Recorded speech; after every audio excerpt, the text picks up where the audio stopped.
ছোটবেলায় আমাদের বয়সে যারা বড় তারা কিন্তু এই টাইপের কথা বলতো, তাই না?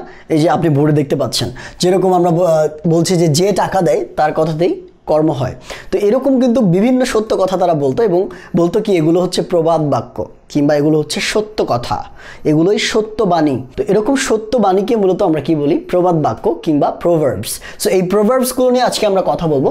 মূলত 5টা প্রোভার্বস আমরা দেখবো যেগুলো খুবই ইম্পর্টেন্ট এবং এগুলো আপনারা আপনার লাইফে বিভিন্ন জায়গায় এগুলোর ব্যবহার আপনি পাবেন, ঠিক আছে? এবং আপনি নিজেও কিন্তু ব্যবহারটা শিখে রাখলে বেটার হবে। একটু খেয়াল করে দেখেন, যে টাকা দেয় তার ইচ্ছাতেই কর্ম হয়, যে টাকা দেয় তার ইচ্ছাতেই কর্ম হয়। এটাকে আমরা ইংরেজিতে কিভাবে বলতে পারি? আমরা করছি কি হি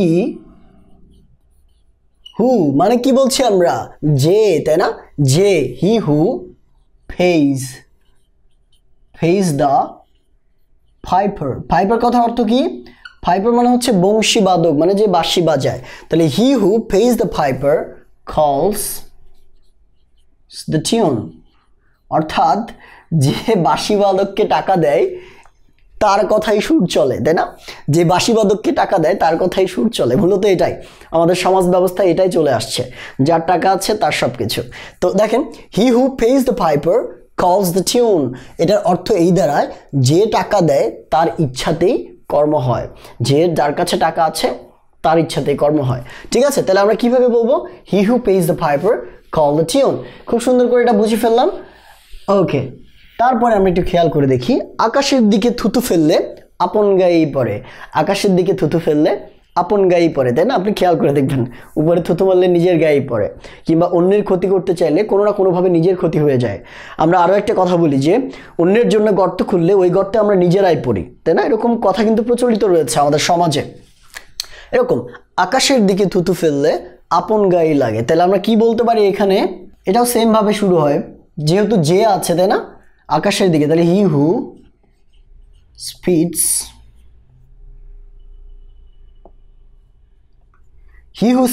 এগেনস্ট দ্য উইন্ড। ঠিক আছে, হি হু স্পিডস এগেনস্ট দ্য উইন্ড মানে কি? বাতাসের এগেনস্টে বা আকাশের দিকে আমরা কি বলতে পারি? He who speed against the winds speeds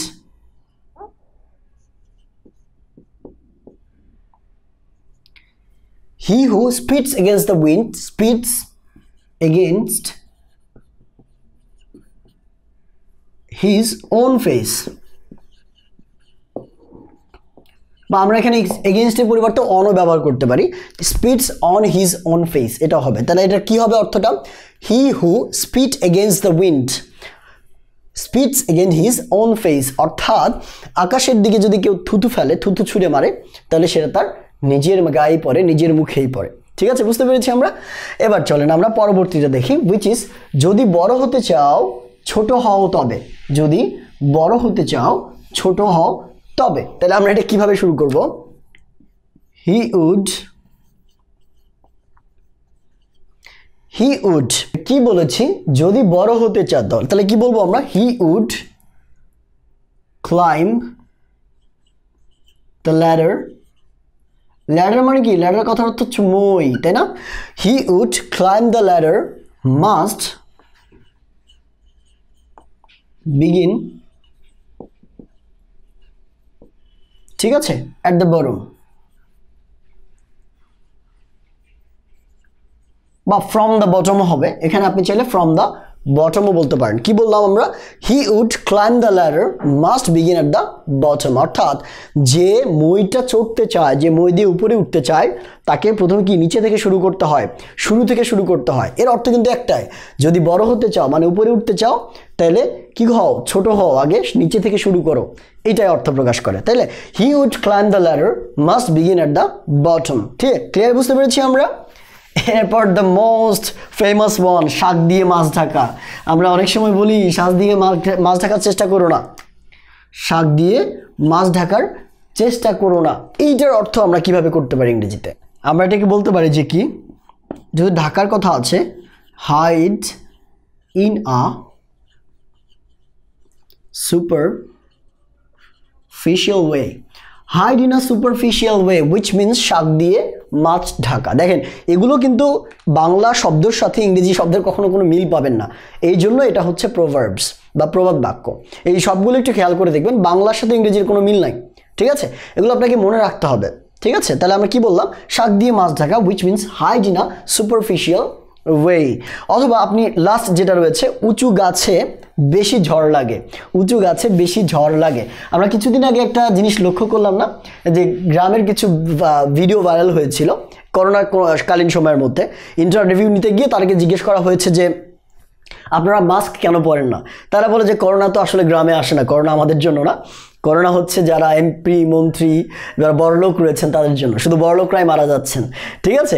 এবার আমরা খেয়াল করে দেখেছি যে বড়লোকরাই কিন্তু বেশি মারা গিয়েছেন। তো যাই হোক, এটা যদিও একটা মিথ, ঠিক আছে? তো এই মিথের ক্ষেত্রে আমরা কিন্তু অনেকেই খেয়াল করে দেখেছি, তারা কিন্তু বিশ্বাস করতো এটাই যে উঁচু গাছে বেশি ঝড় লাগে। অথবা আমরা এভাবে কল্পনা করতে পারি যে যার টাকা বেশি তার কষ্ট বেশি, যার টাকা বেশি তার ভেজাল বেশি, যার টাকা বেশি তার বিপদ বেশি। তো এটাই বলা হয়েছে যে উঁচু গাছে বেশি ঝড় লাগে। তাহলে আমরা কি বলতে পারি, এটা high winds blow on high hills. তাহলে high winds blow on high hills, তাহলে আমরা কিভাবে বলতে পারি, high winds blow on high hills, অর্থাৎ উঁচু গাছে ঝড়টা বেশি লাগে। অর্থাৎ যে যত উপরে উঠবে তার তত ভেজাল বেশি, যে যত ধনী হবে তার তত বিপদ বেশি, তার তত কি ইনসিকিউরিটি বেশি, যার যত সাকসেস বেশি থাকবে তার লাইফে তত কষ্ট বেশি, এরকম আছে, ঠিক আছে? যে যত নিজেকে সুখী দেখানোর চেষ্টা করবে সে তত কি দুঃখী বেশি, কারণ ভিতরে কিন্তু কষ্টটা থেকেই যায়। তো খেয়াল করে দেখবেন এই কথাগুলো কিন্তু একদম 100% কারেক্ট, এই জন্য এগুলোকে আমরা বলি প্রবাদ বাক্য, ঠিক আছে? সো এগুলো হচ্ছে ট্রান্সলেশনের অংশ। এটা আমাদের ছিল ট্রান্সলেশন মেথডের 6 নম্বর এপিসোড। সো আমরা ইনশাল্লাহ চেষ্টা করব যে প্রতিদিন না হলেও অ্যাটলিস্ট সপ্তাহে 1-2টা করে ট্রান্সলেশন ভিডিও আপলোড করা, যাতে করে আপনাদের স্পোকেনের বিভিন্ন ম্যাটেরিয়ালের পাশাপাশি আপনাদের এই ট্রান্সলেশনটাও একটু কি হয়, ইমপ্রুভ হয়ে যায়, ঠিক আছে? সো আমাদের ফ্রি স্পোকেন লাইভ ক্লাস করার জন্য অবশ্যই আমাদের পেজটা ফলো দিয়ে রাখবেন। এছাড়াও আমাদের গ্রামার ক্লাস হচ্ছে এবং অনেক শর্ট ভিডিও দিয়ে আমরা আপনাদের ইংলিশটাকে কি ওঠানোর চেষ্টা করছি।